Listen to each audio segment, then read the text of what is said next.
Добрый вечер, это программа «Взрослым о взрослых», и я Михаил Лобковский. Сегодня мне помогает прекрасная Мария Армус. Привет, Мария. Добрый вечер, Михаил. Похоже на французский фильм. Привет, Мария. Салют, comment tu vas? Мария, будьте так любезны, прочитайте нам вопрос. Вопрос от Алисы. В последние пару лет я довольна своей жизнью. Мне нравится, где я живу, у меня есть хобби. Мне, кстати, оно нравится, и работа тоже устраивает. Но я часто чувствую вину за то, что все это у меня есть. Потому что с детства во мне живет мысль, что ничего не дается просто так, и счастье надо как-то заслужить тяжелым трудом.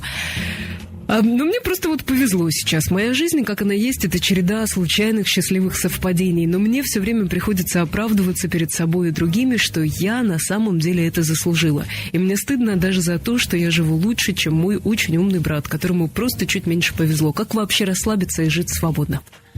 Очень сложный вопрос. Мария, спасибо большое.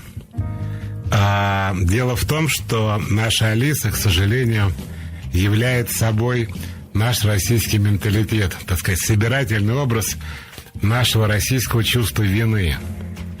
Дело в том, что мы так воспитаны, и это, кстати, не советское воспитание, как можно подумать. Это идет с древних времен, я думаю, в России. Первое, что счастье, радость надо заслужить.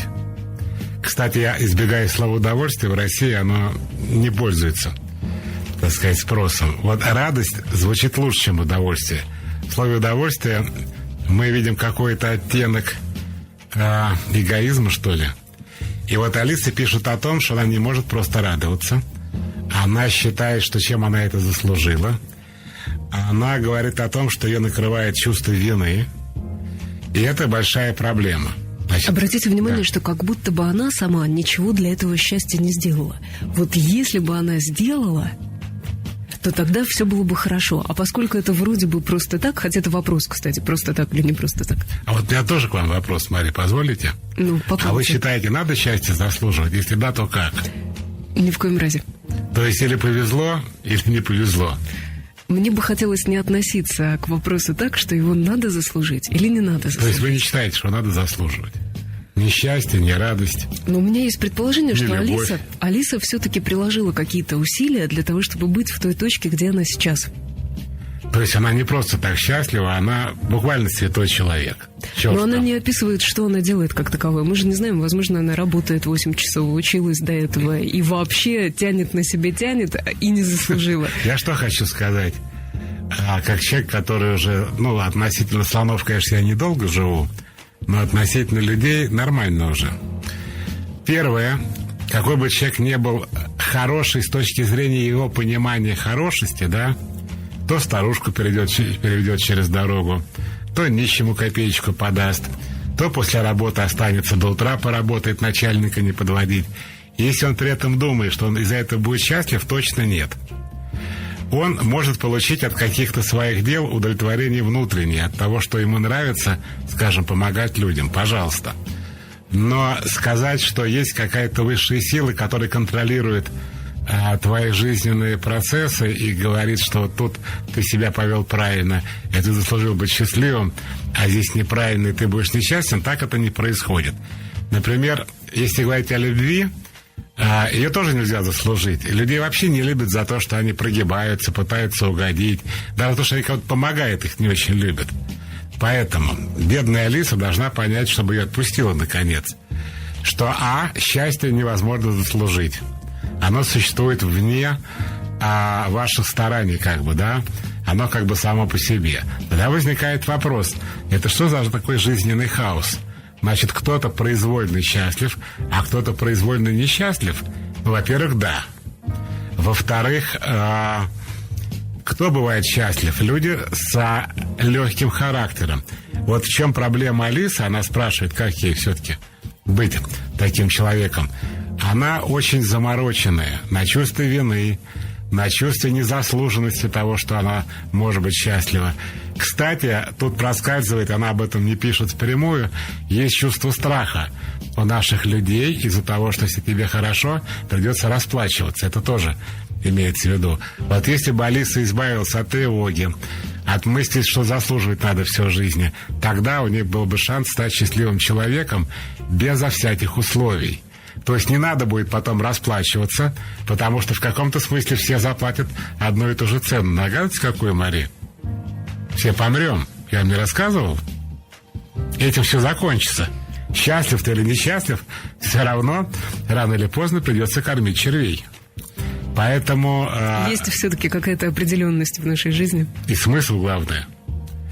Поэтому, да, определенность, конечно же, есть, да, в этом. Поэтому, если Алиса смогла бы, не знаю, к психологу пойти, сама с собой договориться, перестать себя считать незаслуженной для счастья, считать, что его надо заслужить или за него надо расплачиваться, то тогда у нее появился шанс быть счастливым человеком.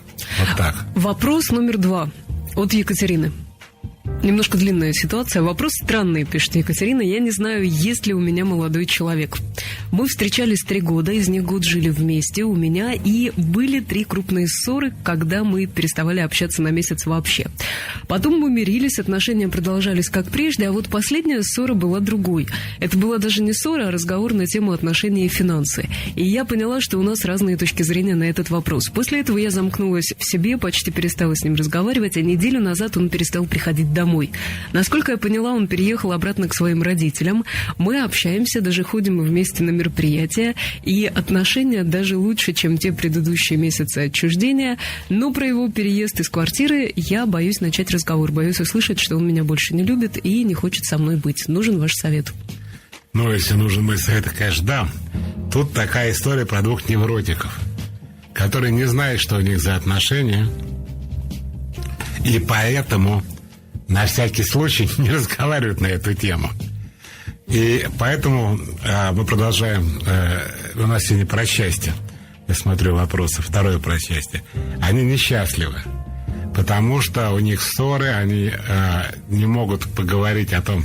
Ну вот у Екатерины вопрос, типа, ты домой-то вообще собираешься приходить?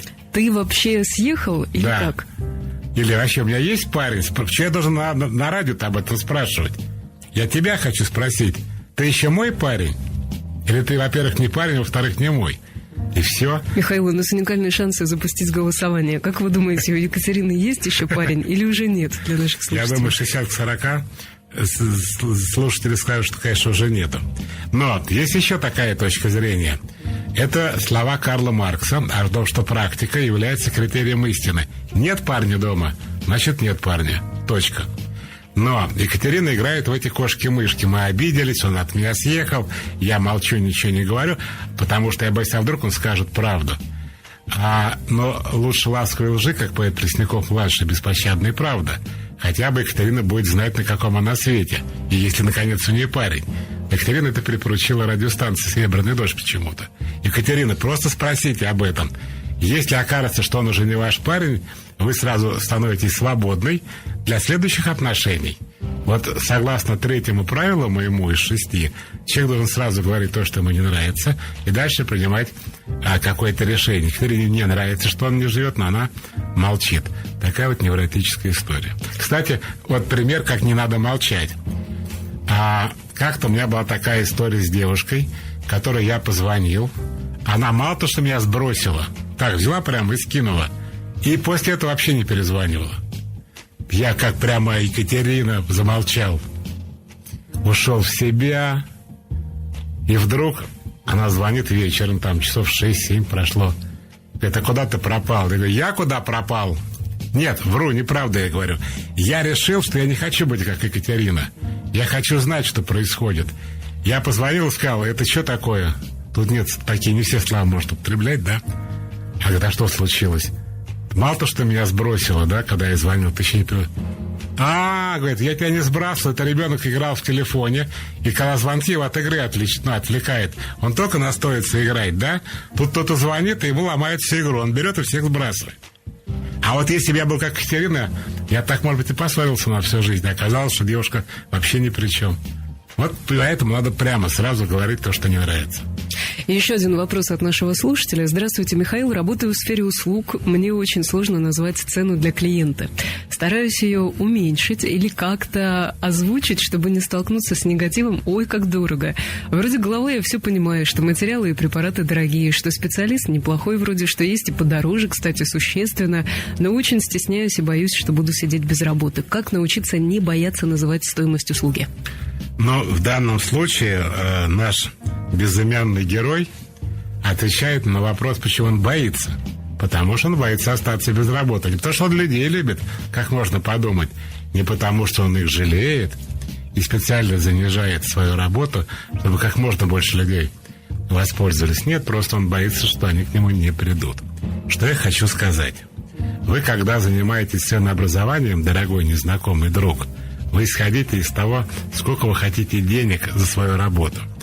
Ну, или там, не то, что хотите, а считаете. Хотя лучше, конечно, хотите. Но если вы до этого еще не доросли, но хотя бы сколько стоит ваша работа с учетом расходов, материалов и всего остального, и вы сколько хотите, чтобы, так сказать, в результате осталось у вас денег.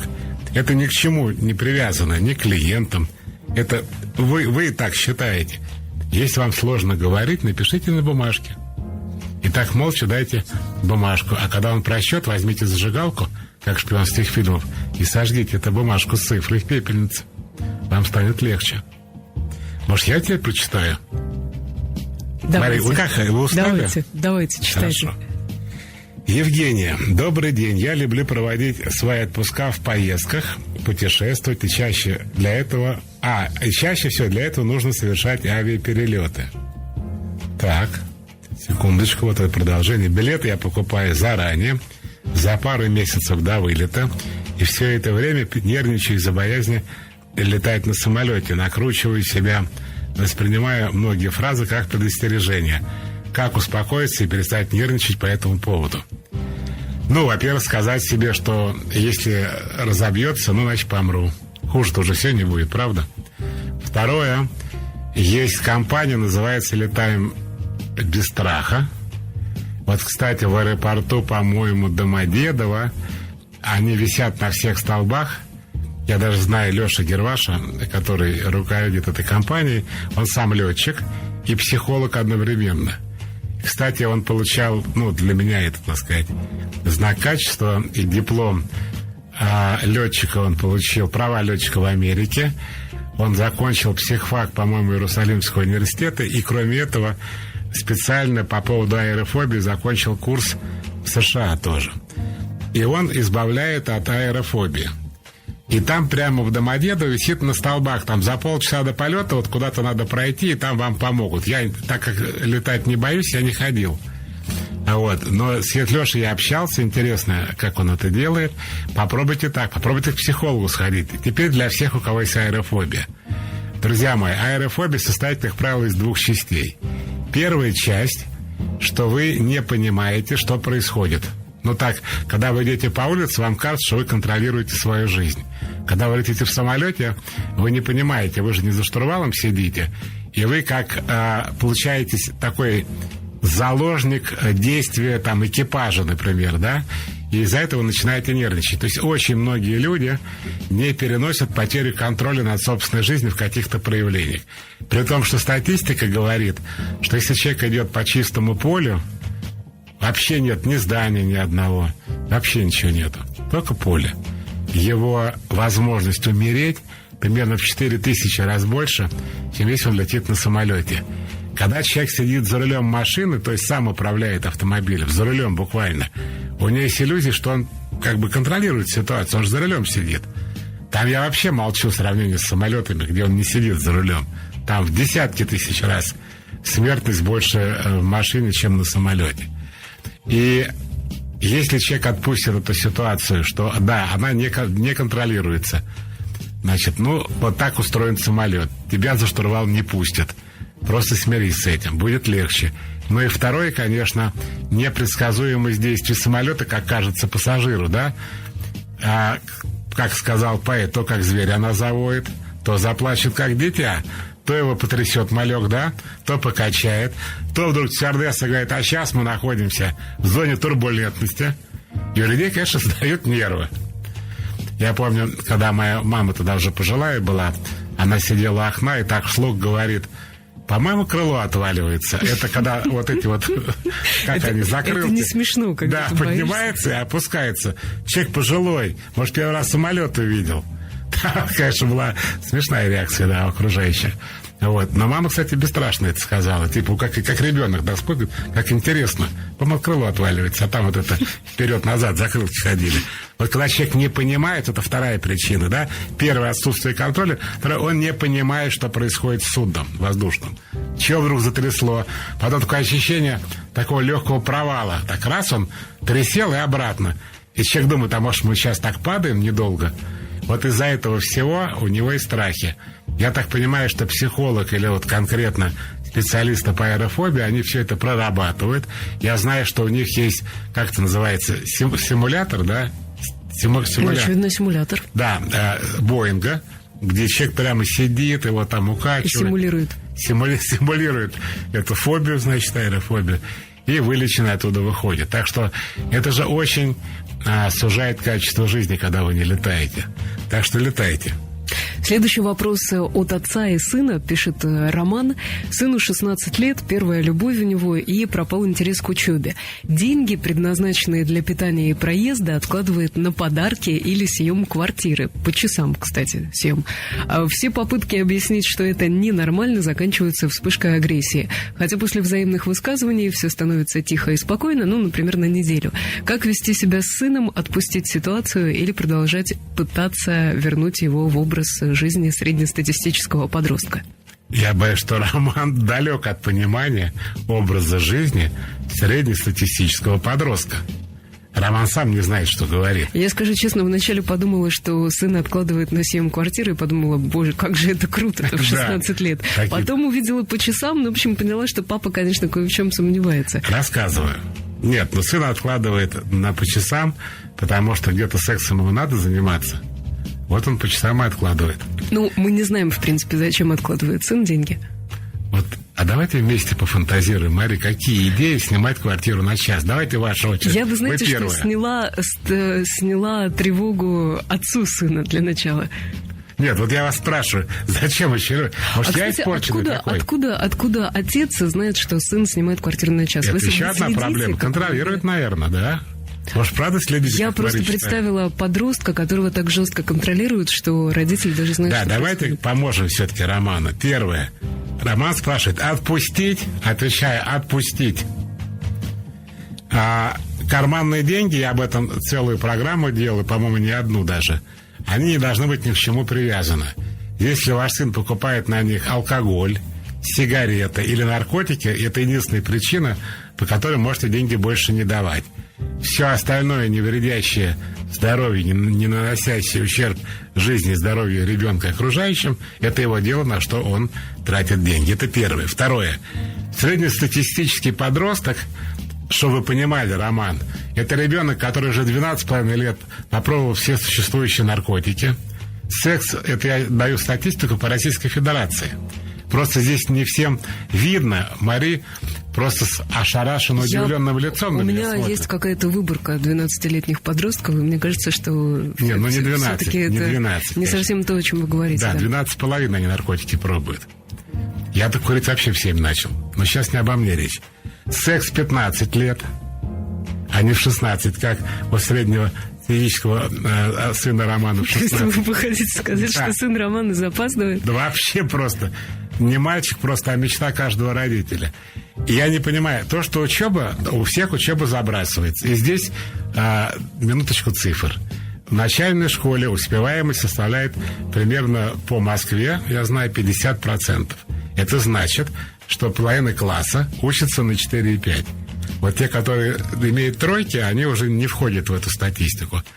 А в средней школе только 11% успевающих, 89% учатся хуже, чем на 4.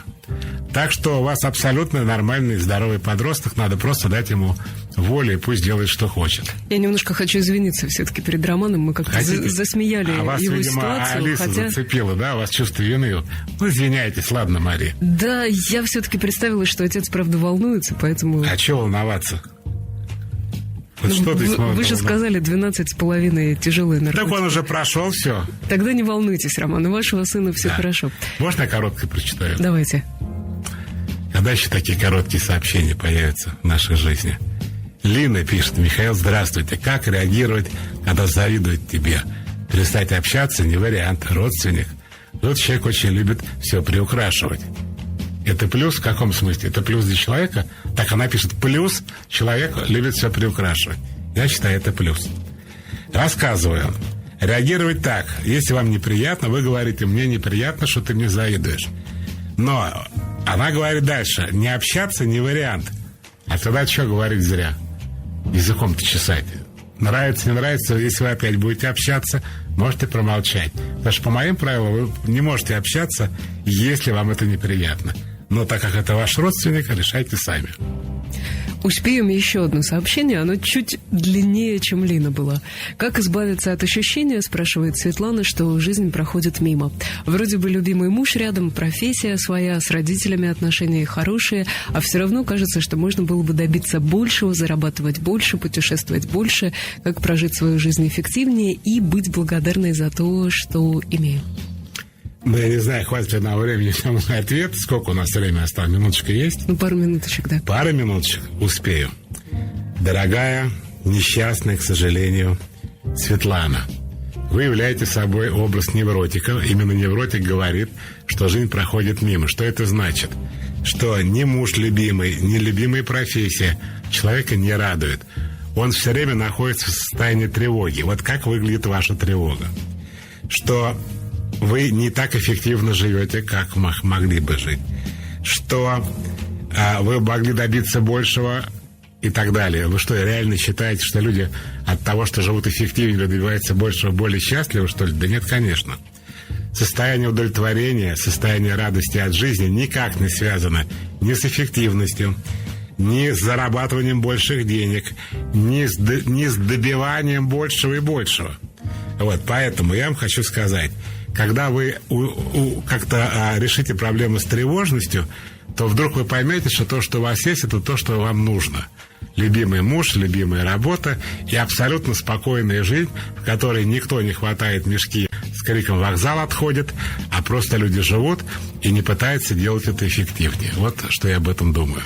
Полгода уже с мужчиной, пишет Марина. Из них 6 месяцев с разной периодичностью пасу, в кавычках, в соцсетях его бывшие. Я понимаю, что это что-то нездоровое, но не могу понять корень, чтобы начать это убирать. Очень хочу избавиться от этого. Но если очень Марина хочет избавиться от этого, ей надо перестать пасти. Тут к бабке не ходи. Но беда в том, что Марина на чем-то другом будет заморачиваться. В чем причина? Марина, вот, к сожалению, как и Светлана, вот в той части нашей программы, не может быть просто счастливой.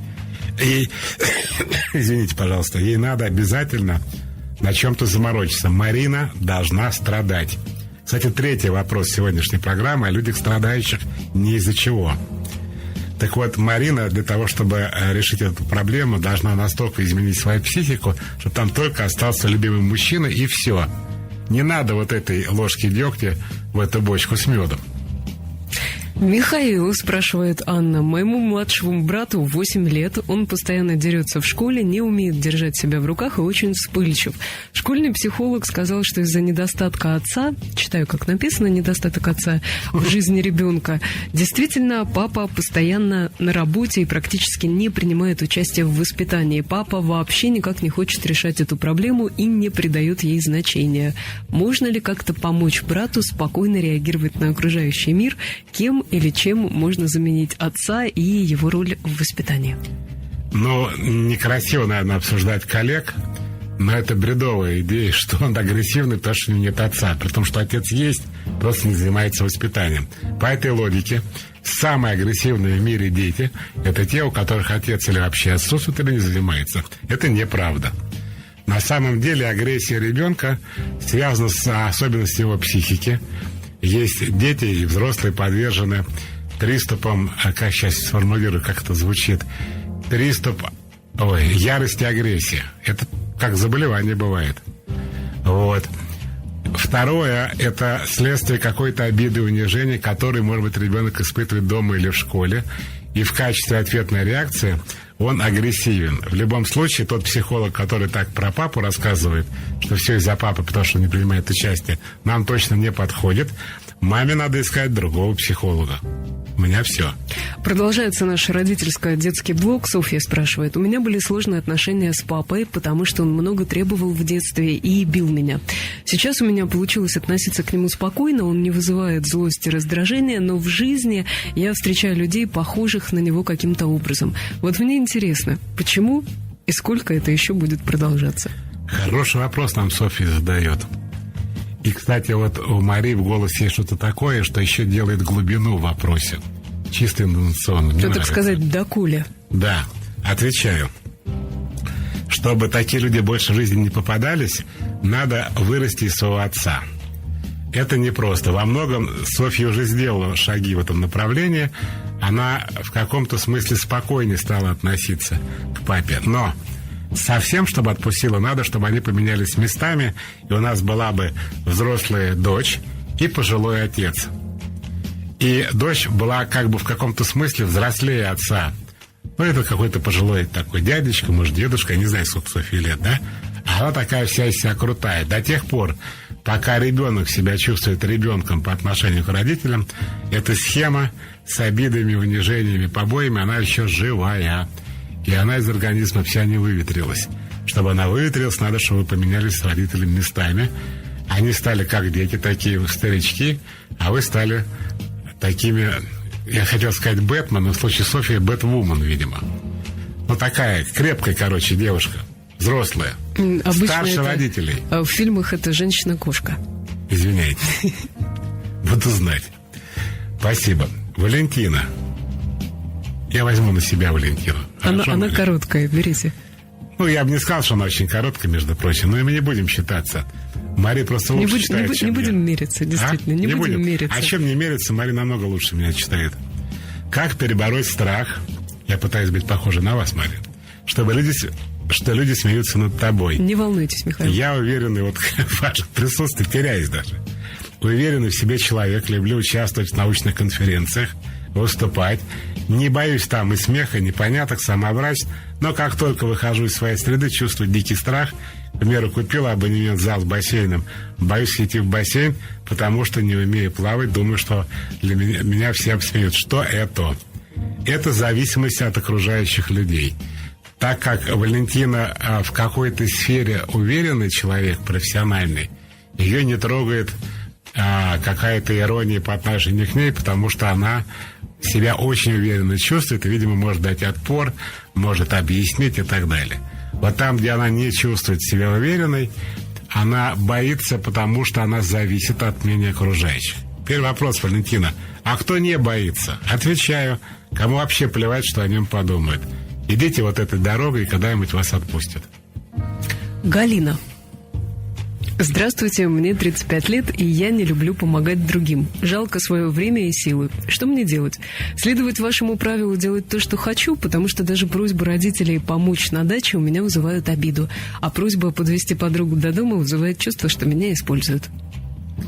Что делать? Ну, жить как хотите, не хотите, не помогайте, в конце концов. Бог вам судья. Шучу. Тогда дайте развернутую версию происходящего. Да делать нет, я не знаю, что добавить. Ну, не хотите, не помогайте. Я вспомнил, как у Хазанова было, как он старушку приводил через дорогу, а ей туда было не надо. Галина человек такой обиженный, да? И когда кто-то обращается... Ой, можно я два слова скажу еще развернутый? Я вдруг посмотрел случайно, я не фанат этой группы, о чем говорят мужчины, продолжение, самую последнюю часть, «Квартеты». Там был потрясающий сюжет. Два друга детства. И один у другого попросил денег. И тот другой денег ему не дал и говорит: вы видели это, нет? Нет, не очень видел. Смешно. И говорит: слушай, старик, ну если я тебе дам деньги, нашей дружбе конец. Тут говорит: да, я понимаю, ладно. И такой обиженный ушел. А эти друзья там, ну их 4 друзей, квартеты. Они говорят: да, он козел какой-то вообще. Какой-то человек он плохой. Другу детства денег, он миллионер, не мог одолжить. А тот тоже напивается и говорит: а что я выиграл? Вот я ему не дал денег, да? Так тоже ведь дружбе конец.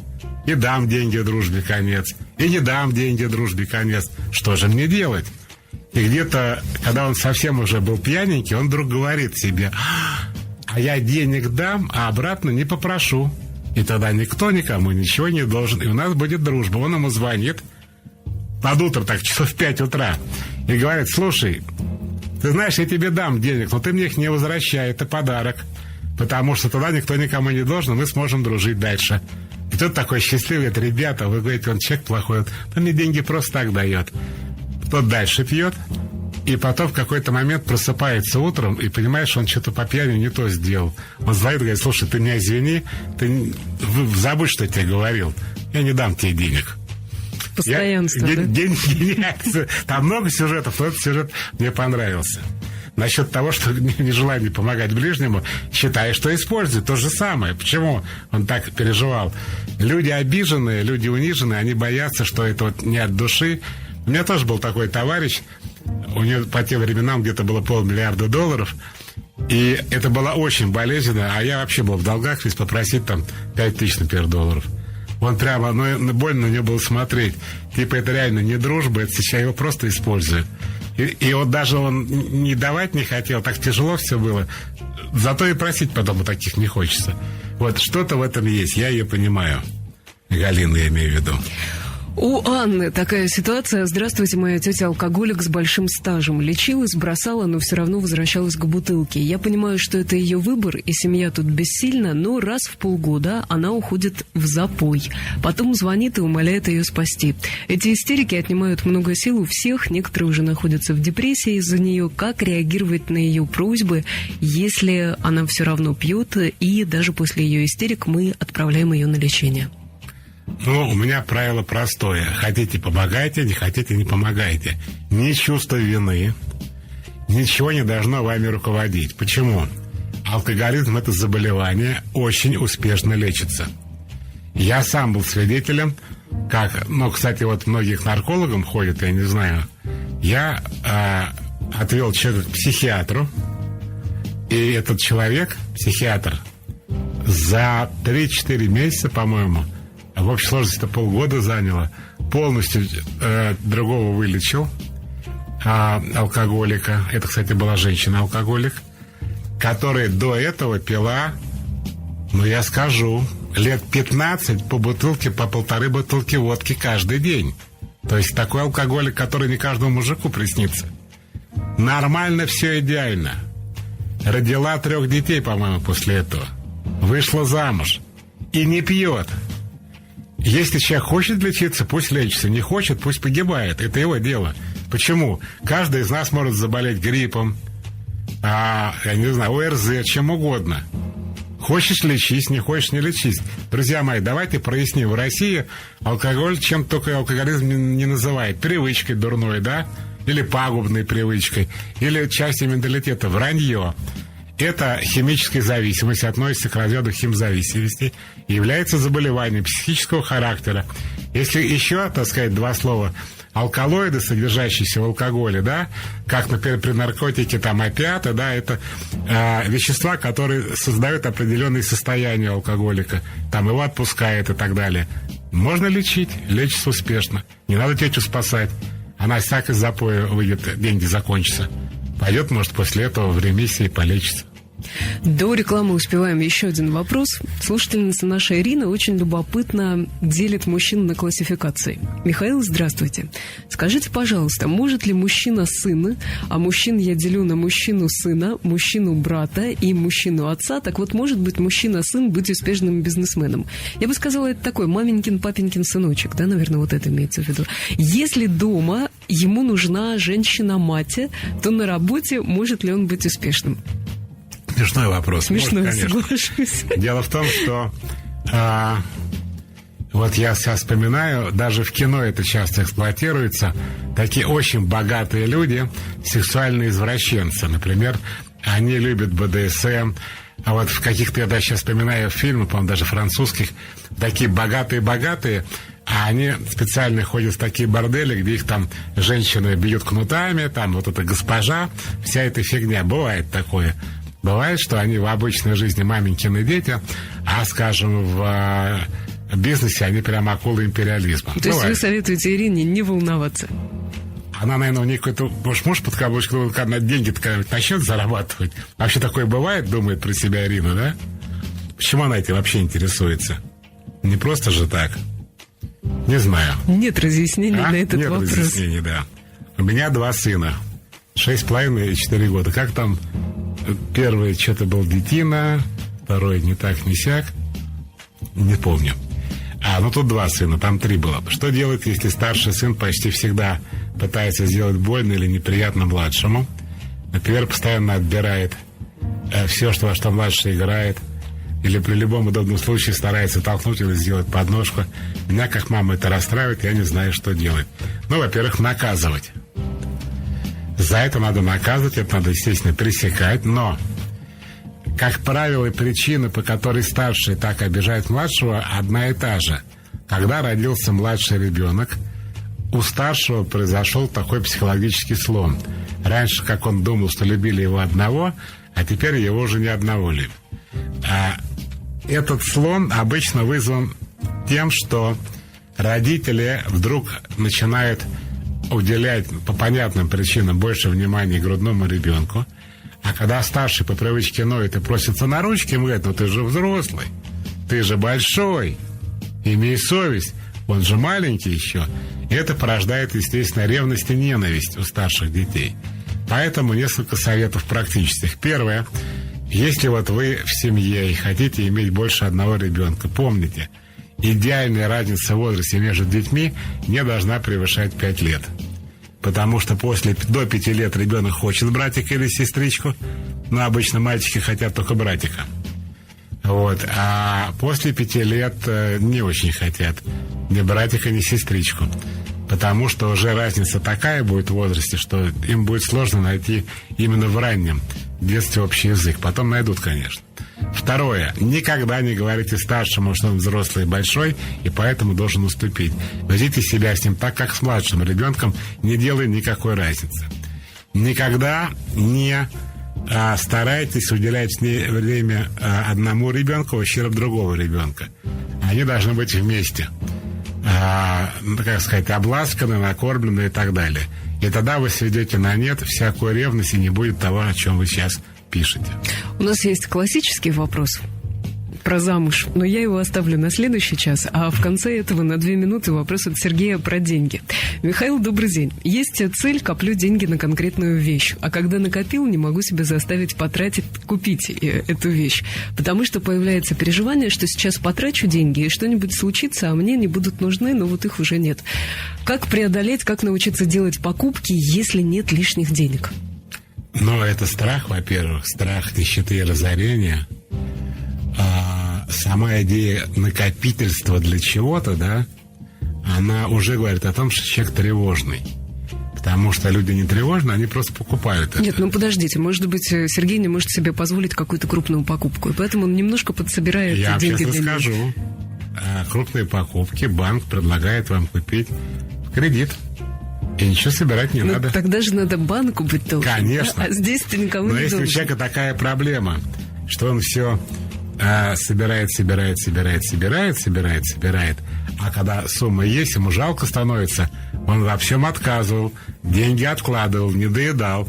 И тут надо взять их и выкинуть, и уже покупка-то это не нужна. Психологически жалко уже настолько денег собранных, что покупка, она обесценивается. Это, конечно, все тревожность. Как быть? Просто покупай то, что тебе нравится. А покушайте, в другой раз как-нибудь. Как французские женщины, так про них говорят, да? Неделю могут не есть, все дешевое, но шарфик будет там за 1000 евро. Вот так. А что делать? Прям как русский человек. Денег нет, а айфон в кармане лежит последний. Да, кстати, Камеди поэтому шутил, говорит, даже квартиры нет, говорит, а машина дороже квартиры есть. Так бывает. Я, Михаил, обещала вам задать классический вопрос про замужество. Это моя еще любимая, в конце давайте. часа. Итак, Татьяна. Здравствуйте, Михаил. Мне 28 лет, и я не хочу замуж. И вообще не хочу серьезных отношений с мужчинами. Точнее, в принципе, семью хочу, но когда-нибудь потом. Мне хорошо, от одиночества не страдаю, всегда найду чем заняться, но иногда ненадолго. Бывают мысли, что время идет, и, может, пора все-таки заняться поиском мужчины. Я думаю, это связано с тем, что мои родители очень некрасиво развелись, а отец мой обокрал нас с мамой. Хотя с другими людьми он, кстати, милейший человек. При этом я вижу и понимаю, что вокруг много замечательных, крепких семей. Вопрос, стоит ли мне как-то целенаправленно заняться поиском мужчины? Татьяна, 28 лет. А вы знаете, Мария, вот какие-нибудь свахи профессиональные или какие-то брачные агентства говорят, конечно, займись уже. Иди прямо к нам. И уже прямо на выходе из нашего офиса ты прямо вот не сворачивая в ЗАГС попадаешь и выходишь замуж. Я скажу нет, не стоит. Я скажу, что это должно произойти спонтанно. Это отношения не про, история не про брак, а про то, что вы случайно с кем-то познакомились, влюбились и пошло-поехало. Я вот за такую историю все-таки. Продолжаем гендерные вопросы. Ольга. Ситуация такая. Я гуляю с приятелем, я к нему вообще-то отношусь как к приятелю, а он ко мне как к девушке. И вот как только он начал показывать знаки внимания, заботу оказывать, я стала агрессивно реагировать внутри себя и злиться, стала ему грубить.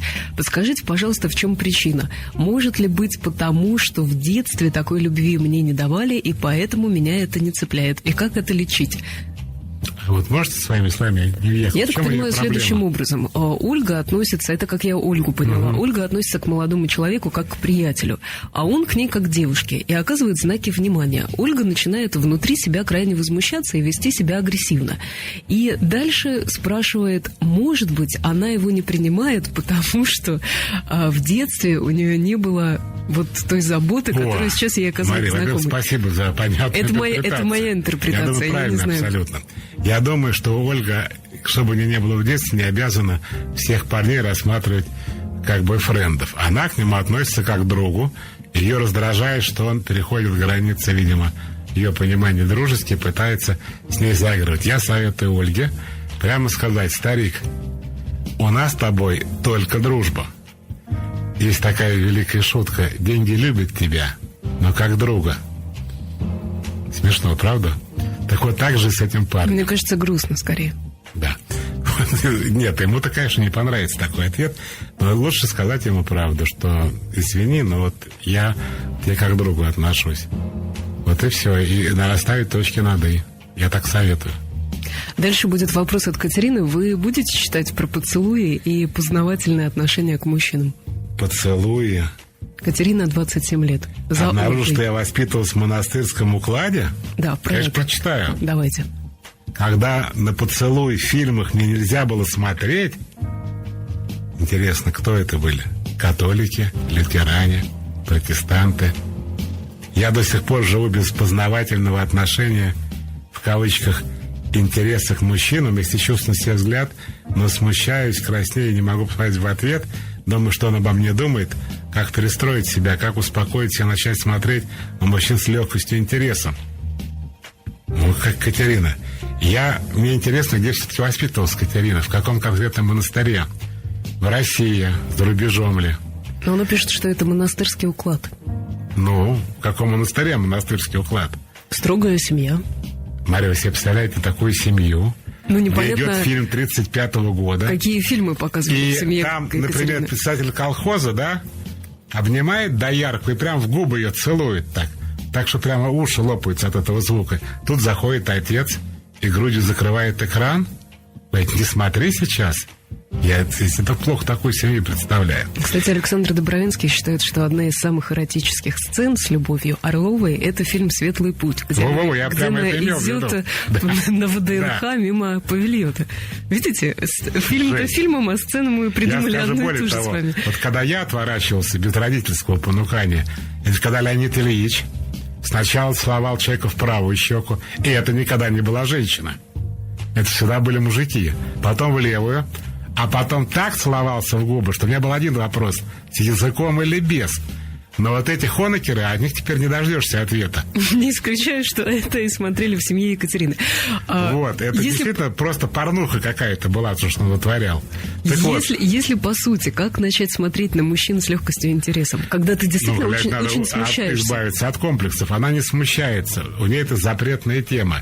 Ей внушили жуткое, видимо, чувство стыда, порока от поцелуев, даже телевизионных, и поэтому для нее это болезненное табу.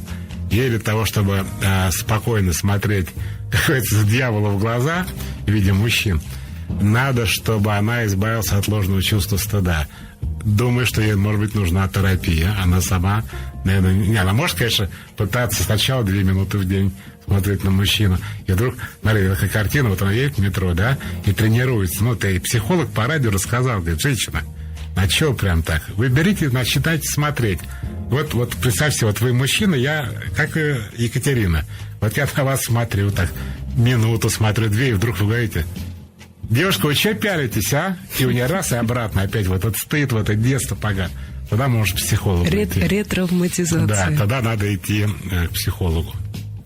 У нас пошел блок вопросов про секс. Сразу видно, весна пришла. Да, весне дорогу, да. Будете читать про секс? От Оксаны. Но только вот что-то такое целомудренное. Максима прочитаю я, а Оксану давайте вы. Хорошо. У нас по ролям. Вы за Максима, я за Оксану. Значит, здравствуйте, Михаил. Я замужем 4 года. Люблю мужа, но секса хочу совсем с другим мужчиной. Хотя мой муж меня удовлетворяет, знает, что я его люблю, но другой мужчина из прошлой жизни не дает мне покоя. Что мне делать? Не знаю. Я хотел эту шутку вспомнить, снимать штаны и бегать. Думаю, неуместно будет, да? Поэтому просто скажу, не знаю. Точка. Оксана дает мало информации, что было с предыдущим мужчиной и что происходит. Оксана любит мужа, как сказал Лермонтов, но странной любовью. Я скажу вам прямо. У людей так устроена психика, что если они кого-то любят, у них, как правило, нет таких проблем. То есть они могут, конечно, там сказать, такой прямо классный чувачок. Я бы с ним это замутила бы ненадолго. Но как бы на этом вся эротическая фантазия заканчивается, если она любит мужа. А вот если там не все так просто, как кажется, если у нее не закрытый гештальт, и она из детства вспомнила что-то такое неудовлетворенное, недоведенное до конца, и это ее все теребит и свербит, то это уже другая история, и, видимо, надо закрыть его. То есть, как бы, может быть, что-то с этим парнем все-таки сделать, чтобы успокоиться. Поэтому и мой ответ не знаю. Вы правильно сказали, нет достаточной информации. Итак, я в роли Максима, 33 года. Подождите, Оксана... Это я читал Оксаной были вы, да. Вот давайте. Так, проблема, пишет Максим, в отношениях с женщинами. Есть страсти до совместного проживания, но как только начинаем жить вместе, сексуальное желание пропадает. Но стоит расстаться, и оно снова появляется. И это все повторяется с разными девушками. Это страх перед серьезными отношениями, либо это связано с неуверенностью? Ну, я не понимаю, о какой неуверенности, но с серьезными отношениями 100% страх связан. И Максим нам рассказывает практически сюжет фильма «С легким паром». Дело в том, что герой Андрея Мягкова, когда вот у него тоже там надо жениться, мама хочет, невеста уже ждет, елку наряжает в Москве, и вот прямо неудержимо тянет в Питер. В Питере живет такая же, как он, женщина, которая играет Барбара Брыльская, у которой ровно такая же проблема. У нее есть жених, который пришел на Новый год с подарком, получил от нее тоже, кстати, подарок, пальто такое, воротник, по-моему, барашковый, и все как-то у них по-людски. И, видимо, у нее тоже с этим проблема, потому что, если вы хорошо помните, она 10 лет встречалась с женатым мужчиной. И с тех пор, как она сказала, я ненавижу праздники или выходные, не помню. Вот эти люди, они боятся серьезных отношений. Но там комедия была, но все равно это чувствуется. И я думаю, что это и есть причина. Поэтому Мягков замутил с Барбарой Брыльской, потому что ей не нужен жених, серьезные отношения, а ему тоже не нужна невеста, которая ждет его в Москве. Они оба вообще хотят, вот они хотят вскочить. Но правильно пишет наш герой Максим, что как только они разъезжаются, опять с новой силой возникает влечение. Опасность серьезных отношений проходит, они вместе не живут, и типа давай раздевайся, в общем. Кстати, о Лукашине. Егор из Тюмени. Михаил, здравствуйте. В своей книге вы описывали психотип Лукашина, героя фильма «Ирония судьбы». Прочитав это, я понял, что это про меня. Мне 23, и я до сих пор живу с мамой, и никак не решусь сделать предложение своей девушке. Скажите, пожалуйста, почему так происходит, и что с этим делать? Так он же пишет, живу с мамой. Как можно сделать предложение девушке, если он живет с мамой? Значит, Лукашин решил эту проблему жить втроем, насколько я помню. Мама, девушка и значит, я. рассказ. 23 года еще ничего, кстати. Лукашин уж больше, чем 23 года по фильму. Рассказываю. Первое, что нужно сделать, съехать от мамы. Не надо в 23 года жить с мамой. Когда вы съедете от мамы, после этого появится у вас какой-то шанс на самостоятельную жизнь, на ответственность за свою жизнь, на опыт жизни без мамы. После этого, я думаю, у вас все будет хорошо с этой девушкой, дай бог, но или с другими. Вопрос про проживание с родителями от Армине. Здравствуйте, Михаил, у меня проблема. Прошу вас дать мне совет. Мы с мужем жили у его родителей, а в Армении так принято. Мы женаты были год, и за год мы с его мамой каждый день ссорились. Я сказала мужу, что даю 2 месяца, чтобы он нашел дом, а если нет, то я ухожу. Он сказал, что не может бросить родителей и просил терпеть все обиды, но я ушла. Скажите, правильно ли я поступила, и если, может быть, наоборот, будет правильно вернуться и все наладить? Нет, наладить здесь никто ничего не должен, потому что я не понимаю, я не думаю, что такая есть армянская традиция, да? Когда у людей нет денег и негде жить, то тоже возникает традиция жить с родителями мужа. На самом деле, когда у людей есть деньги и есть дом, то, естественно, они, конечно, живут не с родителями. Я не знаю, чем Армине пишет это, выдает как за традицию. Вот. Ненормально, когда люди живут в одном доме 2, а если у них еще и дети, 3 поколения. Конфликт между Армине и свекровью возникает только потому, что они живут в одном доме. Если бы они жили в разных домах, отношения бы наладились. Как я вижу разрешение этой ситуации? Муж, наконец, уже повзрослеет. Я не очень понимаю, в чем прикол, я не могу бросить родителей. А что родители получают удовольствие от того, что его мама ссорится с его женой, что ли? Чего он там бросить не может, я не пойму. Значит, он находит в себе силы, каким-то образом находит жилье. Вот возьмем меня, например, да? Когда мне было лет 20 примерно, я влюбился в преподавательницу. Ей было 23. 28. Угу. Пожилой, в общем-то, человек на моем фоне пионерском. Да прямо скажем уже совсем. Да. И я первое, что сделал, у меня, значит, брат жил в Подмосковье, собственно, сейчас же. Я приехал к нему, говорю, слушай, вот тут сарай можно у тебя снять, рядом кто-нибудь сдает? Брат нашел там у соседей, по тем временам, кстати, огромные деньги, 40 рублей в месяц.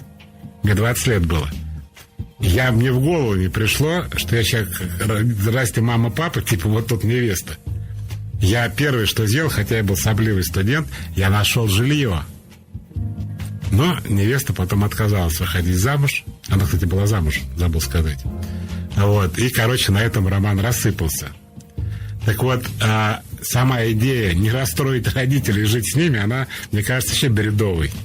Поэтому надеюсь, что муж нашей героини найдет жилье, они съедут, и после этого у них с свекровью будут идеальные отношения. У нас сегодня секс, родители и деньги. Я хотел сказать дети, это было бы хоть связано по смыслу. Но про деньги, ладно. Про деньги. Максим пишет, но не тот, которому 33 года. Михаил, добрый день. У меня странная проблема по отношению к деньгам. Мне кажется, что я жадный, и мне это не нравится. В магазине я сделаю выбор в пользу более дешевого продукта. В компании за столом никогда не положу больше. Всегда пытаюсь сэкономить при выборе отеля. При этом я хорошо зарабатываю. Могу себе многое позволить, и я заметил, что делаю легко импульсивные покупки. Ну, например, дорогое вино, одежда, квартира. Неплохо, кстати, Максим. Импульсивно купили квартиру. Сыр дешевая, квартира дорогая. Ну, например. Вот из-за чего это происходит? Это от нелюбви к себе? Ну, во-первых, да. Это нелюбви к себе. Во-вторых, мы видим очередную замороченность тревожную на деньгах. Потому что импульсивные покупки, они чем интересны, они не связаны с волевыми усилиями. Они приносят удовольствие. Не в этом дело. Желание. Он как бы делает это импульсивно, да, это не сознательный выбор. То есть, когда его Максимова воля и сознание спит, тогда он покупает дорогие квартиры. Как только он просыпается, он покупает дешевые продукты. Кстати, такой диссонанс. Дешевые продукты в дорогой квартире. Проще дорогие продукты в дешевой квартире. Ну вот.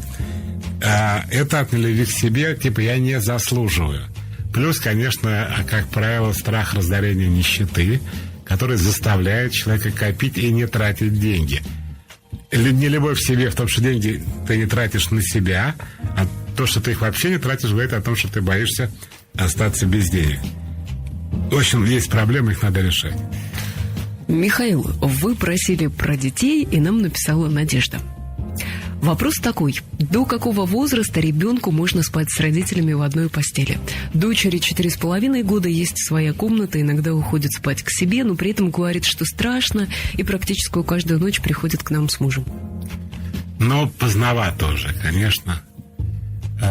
Ну, год-два это нормально, а дальше надо ребенка уже, в принципе, ребенок даже годовалый может спать рядом же в кроватке, ну, в той же комнате, что мама с папой.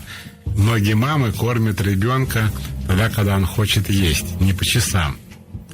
И замучишься бегать, кормить грудью в другую комнату. Тут какая-то хоть логика есть, да? Тут повернулся, ребенок поел, и все спят. А далее, вот эти страхи, которые есть у ребенка, их надо преодолевать. Ребенка перекладывают сначала в свою кровать, он привыкает спать отдельно от родителей. Потом ребенка перекладывают в другую комнату. Он привыкает к тому, что он в другой комнате. Да, ему оставляет щелочку в двери со светом или ночник включает, чтобы совсем не было темно. Он может прибегать к родителям и так далее. Но как бы в базовой ситуации его кровать – это его кровать. Прибегать, а тут, получается, он спит с родителями, а прибегает как раз в свою кровать. Вот. Но если вам это не мешает, если вы спокойно спите и чувствуете себя прекрасно с ребенком, не ломайте себе счастье и спите с ребенком. Проблем не будет. Но, в принципе, ребенок в любом случае должен уметь спать отдельно, потому что это его освобождает от ненужных детских страхов. У нас два вопроса про отношения. Непростые, кстати, отношения. Это Лана и Минина. Начну с Минины. Минина просто... Минина и Пожарская, или это Минина имя? Мне кажется, это Минина имя, но может быть Минина, действительно. Мой муж пишет Минина или Минина, я, честно говоря, не знаю. Если мой муж, то, может, и Пожарский, правда. Мой муж внешне успешный, красивый, умный, обходительный. Вообще не муж, а золото, как говорится. Но, оставшись наедине, он превращается в кардинально противоположного человека. Грубит, пытается унизить, материться и так далее. Мне очень сложно с ним жить, но окружающие в него влюблены. Такой маленький Цахис, да, мне вдруг вспомнился. А все, что я говорю про эти сложности, списывается на мою неадекватность. Я закрываюсь, и от этого мне еще сложнее. Что делать в таких отношениях, и имеют ли они вообще смысл? Ну, видимо, какой-то смысл имеет мазохистический для Минины. Ну, наверное, там было что-то хорошее все-таки в начале. Что-то хорошее. То есть между матом и криком есть что-то, цветы можешь подарить. Ну, почему-то же наша слушательница выбрала этого мужчину. Потому что у нее, к сожалению, психология жертвы. Но, слава богу, она хоть вопрос задает. Типа, может, это ненормально, может, в этом нет смысла. Очень большую роль играет внешнее описание его, вот как вы сказали, крошку Цахис, да, что его другие все воспринимают другим человеком. Какая вам разница? Типа, вы что, гордитесь им, что его все любят? Вы должны ориентироваться на себя. Он вас, как вы считаете, унижает, оскорбляет. Поэтому вы должны спросить себя, зачем я с ним живу? Не ради того, что другие его обожают же, да? Должна быть какая-то причина. Причина, как правило, болезненная. Причина очень большой неуверенности, очень низкой самооценки. Вот по этой вот причине человек, собственно, и терпит. Подумайте, насколько вам это нужно. Я даже вспомнила газлайтинг, то, что называют. Да? Тут пишет слушательница, что списывают сложности на мою неадекватность. Ну да, есть такая доведение до сумасшествия. Ну, то есть человек сомневается в том, что он чувствует, кстати, так я и сейчас это, и так далее. вот... То есть форма насилия, кстати, газлайтинг. Да, конечно. То ли у Хичкока даже такой, то ли у кого-то... Он любил такие вещи, да? Фильм такой был, как, ну, например, вот вы холодильник открываете, да, и вдруг видишь, в холодильнике там ваша одежда лежит. Вы говорите мужу: слушай, а что она в холодильнике? Я не знаю. А он положил. Но вы же не знаете, что... Она говорит: неужели я положил одежду? Он говорит: слушай, я не знаю, покажи. Вот, смотри, правда лежит. А как туда попало? Дальше человек идет спать, да, и у него прямо, я не знаю, там, под подушку открывает, там еда. Говорит: а почему здесь еда лежит? Говорит: я не знаю. И медленно человек начинает сходить с ума. Потому что происходит? Человек пытается понять, что было, он не может этого вспомнить. Из-за этого психика начинает рушиться. Это доведение до сумасшествия, реально есть такой, да, способ психического насилия. Все правильно. Дальше читаем. Лана. Тоже непростая ситуация. Михаил, как себя вести, если человек, с которым ты расстался, ведет себя агрессивно, угрожает, создает проблемы в работе, оскорбляет, клевещет? Стоит ли выяснять с ним отношения? И когда человека может отпустить, поскольку создавать проблемы ему и обращаться в полицию, которая чаще всего бездействует, мне не хочется. Отпустить, и вы, во-первых, можете помочь, чтобы его быстрее отпустил, и перестать вообще на нее реагировать. То есть никаких ответов ни по какому поводу. Пишет, звонит, вы не отвечаете, хотите, можете вообще заблокировать, да? СМС-ки без ответа, соцсети без ответа, тоже можете везде блокировать. Писать все-таки полиции есть смысл заявления, потому что это немножко остужает пыл. А совсем отпустит, когда у него, видимо, есть какое-то чувство обиды или чувство собственности, которое порвали, уйдя. Вот когда он кого-то встретит или самого отпустит, то это пройдет. Инна, как мне прекратить общение с мамой? Она живет совсем одна и ни с кем не общается. Она сосет мою энергию из меня, ругает мою семью, где крохотный 10-месячный малыш. Самое страшное, я превращаюсь в нее. С мужем не разговариваем, что делать? Не общаться с мамой так, как общается мама. Не вообще с мамой не разговаривать, а не общаться на ее условиях. А именно, мама должна быть божьим одуваном, вас поддерживать, одни комплименты, ни одного критического слова ни в ваш адрес, ни в адрес вашего мужа, и уж тем более 10-месячного малыша. Вы говорите: мамочка, я тебя очень люблю, но общаться мы будем так, как мне комфортно. И если ты не сможешь, у нас будут реальные проблемы в общении. Теперь как это на практике выглядит? Звонит мама: говорит: тут ты что, вообще дура, что ли? Мам, целуй пока, я ухожу, мне надо идти. Мама каждый раз натыкается на то, что с ней не продолжает разговор. Ей никто не хамит, трубками не бросается. Мам, сейчас, говорит, не могу, давай в другой раз. Мам, я сейчас ухожу, мам, я сейчас занята, мам, я сейчас в душе, мам, я сейчас на работе, мам, я в лифте. Через месяц мать будет не узнать. Да, и мама еще никто домой не приглашает, забыл сказать. А что, если я дома-то это тоже терпеть? И мама, хочешь не хочешь, начнет подстраиваться под дочь. И будет у них совет да любовь. У меня все. Елизавета, это вопрос про переживание утраты. 1,5 года назад умерла моя мама, и была большая семья, дом как крепость, уверенность в завтрашнем дне, а сейчас все есть, все, что есть, как будто потеряло смысл. И учеба, и будущее, и меня даже не тянет ехать домой. И я не понимаю, что со мной случилось, и возможно ли вообще исцелиться полностью от этого чувства, и если да, то как это сделать? К сожалению, еще мало времени прошло, хотя 1,5 года большой срок. Психиатры и психологи считают, что все-таки 2 года. Смерть близкого человека 2 года, когда острота проходит. Понятно, что вы всю жизнь будете знать, что у вас была мама, что ее нет, это понятно. То есть совсем этого забыть невозможно. Но природа так устроена, что родители умирают раньше детей, и это естественный ход природы, хотя к этому никто не готов. Ни родители к смерти, ни дети к смерти родителей. Тем не менее, у вас должен быть свой дом, не родительский, а уже свой. И он будет, когда у вас будет своя семья. И это ощущение дома и крепости вернется. Но пока, к сожалению, еще срок не прошел, поэтому вот так. Родительско-детский вопрос от Веры.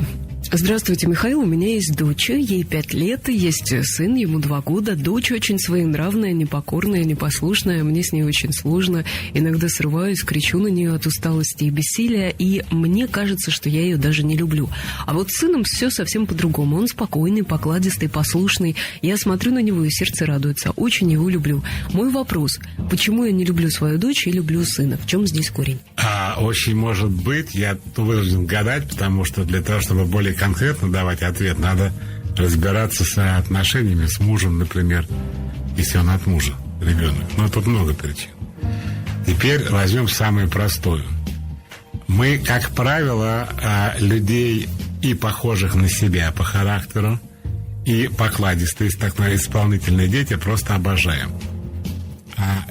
Мне нравится русский язык. Слово «непокорный», да? Но это то же самое, что сказать «непокоренный». То есть нет покорности, рабства нету в ребенке, говоря по-русски, это раздражает. Интересно, правда? Так вот, когда дети имеют своенравный характер, когда характер детей другой, не так, как у родителей, то вот как бы вы с другим человеком, вот произвольно, да, как бы человек не такой, как вы. Вы, может быть, в жизни не общались. А тут ваш ребенок. Вы вынуждены считаться с его характером. И это создает раздражение. Если вы хотите решить этот вопрос, вам надо стать сильным человеком. Сильные люди обожают детей непокорных. Они прям мечтают, чтобы у них ребенок был непокорный. Почему? Потому что за этим стоит характер и личность. Чего не скажешь про покорных детей. Иногда тревожнее, когда ребенок действительно покорный. Но это на самом деле такой плохой признак, Мария. Вот шутки шутками, а покорные дети, они, как сказать, они безинициативны, они апатичны, они не так активны в жизни. Вот у меня есть, например, старший брат родной, да? Мама всеми говорила, вот брата моего, вот поставишь, он стоит. Положишь, лежит. Посадишь, сидит. Удобно. Не то слово. Например, учительница в школе говорила, вот там, он, например, забыл сочинение принести домашнее. 300% да, говорит, я, говорит, принесу, и приносит. Он не может не принести, у него характер такой, да, врать не умеет и так далее.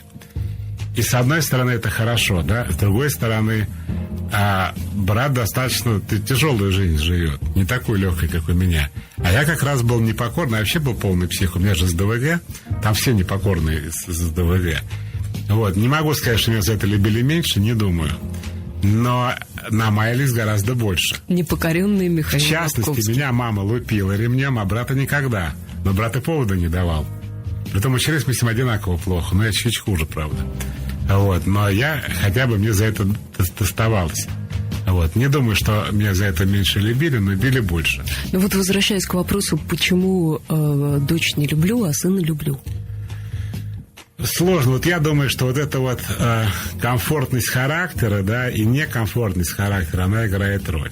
Вот, мне кажется, плюс какое-то, ну, это такое больше народное разделение, что отцы любят больше девочек, а мама сыновей. Есть такая идея. Все, конечно, индивидуально, может быть, наоборот, или... Вообще детей, может быть, не всех любят одинаково, да, скажем так. Я в свое время обратил внимание на родных братьев и сестер самых известных звезд в мире. Ну, актеров, например, голливудских, да? Там страшное зрелище. То есть, я сейчас обойдусь, наверное, без фамилии все-таки, да, но тем не менее. Звезда такая вся прямо стройненькая, красавица, а сестра ее на 2 года младше, такая жирная, неухоженная, черт знает как одетая, глубоко не, жизнь тоже не... Она это старшая взяла к себе типа менеджером работать. Почему? А говорят, что потому что разные отношения родителей было. Вот то, кого больше любили, вот из них что-то выросло. А те, кого не поддерживали, они типа я младший брат народного артиста СССР. Точка. Ты кто? Я сестра вот этого лауреата Оскара. А тебя как зовут? Да не важно, это лишняя информация. Сашенька нам пишет. Обратите внимание, не просто Саша или Александра, а Сашенька. Круче, чем Минина. Ну.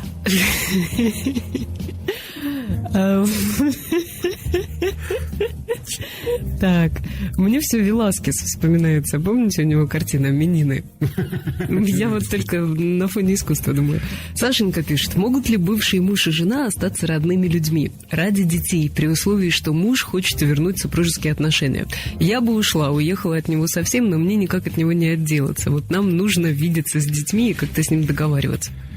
Вот при таком раскладе это тяжело будет, потому что мужа не удовлетворяет родственные отношения родных людей. Это же абсолютно разные понятия. Муж и жена, и мама, и папа. Это же не одно и то же. Мария, обращай внимание, что во многих семьях, например, когда отец обращается к ребенку, он говорит: ну, спроси у матери. А мать говорит: ну, чей отец сказал? То есть они не говорят там Саша, Сережа, да? Общаются через детей. Да, там Ира, Катя. Нет, они так называют друг друга, отец или мать. Ну, вот смешно. А я что хочу сказать. Дайте подождем, когда муж успокоится, когда он перестанет хотеть вернуть женщину в семью, которой уже нету. И вот тогда есть шанс на родственные отношения за счет того, что сейчас они тоже достаточно близкие, потому что он неравнодушен к своей бывшей жене. Михаил, вы будете читать вопрос от Маргариты или от Анастасии? Вы мне скажите сразу. Не подглядывайте, пожалуйста. От Анастасии хочу. Ну и прекрасно. Тогда вам вопрос про самоудовлетворение, а я почитаю от Маргариты. Дочери 20 лет, пишет Маргарита. Она студентка, рассталась с парнем, самооценка сильно упала, находится в депрессии. Можно ли в таком состоянии переселить ее в отдельную квартиру? Квартира была ей подарена на 18-летие, но ей комфортнее жить с родителями, несмотря на то, что в последнее время постоянно возникают ссоры из-за ее нервозности, депрессии и постоянного недовольства жизнью, собой и окружающими. Теоретически можно отселить, но здесь употребляется слово депрессия. Депрессия – это, в общем-то, психическое заболевание, кто не в курсе.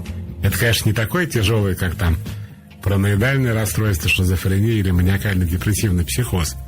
Поэтому я бы пошел таким путем. Сначала я пошел бы к психиатру с ребенком.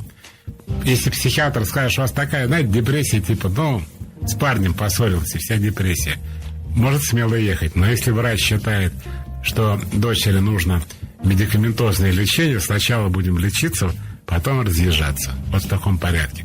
Ну что, теперь моя Анастасия, да? Ваша Анастасия, давайте. А Анастасия, Михаил, запятая, подскажите, пожалуйста, запятая, почему мужчина, запятая, находясь в браке с молодой женой, самоудовлетворяется? Какое многосложное слово. Ну, вот такой мужчина. А тут должна была быть запятая, кстати. Здесь знак вопроса. Нет, вот, находясь в браке с молодой женой, там нет, не надо запятую? Ну, безусловно, перед находясь запятая. Нет, после. То есть вы хотите выделить это слово, чтобы оно уже со всех сторон было выделено? Да, я тренер самоудовлетворяется. Он этого не отрицает, но тщательно скрывает, и меня это немного обижает, потому что я стараюсь быть хорошей любовницей. Анастасия, расслабьтесь, потому что и мужчины, и женщины занимаются периодически мастурбацией, независимо от наличия в их жизни прямо рядом лежащего живого партнера. Это не всем нравится, конечно, но это правда, такое есть. Если нам время позволяет, то я еще расскажу одну историю. Я бы даже сказала, что вне зависимости от того, выделен ли причастный оборот или нет. Рассказываю. Пришла ко мне как-то на прием женщина, которой было почти 70 лет, под 70. Я говорю: слушаю вас. Она говорит: вы понимаете, прихожу домой, а мой 4-й по счету муж смотрит голых баб в интернете. Я говорю: и я пришла посоветоваться, и говорю: по какому вопросу? Я собираюсь с ним разводиться. Ему я сказал, что я с ним развожусь. Говорит: да ладно. А почему? Говорит: а что это такое? При живой жене он каких-то женщин чужих рассматривает в интернете. Вы что? Говорю: ну он же не изменяет вам. Говорит: еще не хватало. Я говорю: ну а что муж? Муж рыдает, в ногах валяется, выбросил уже этот самый компьютер.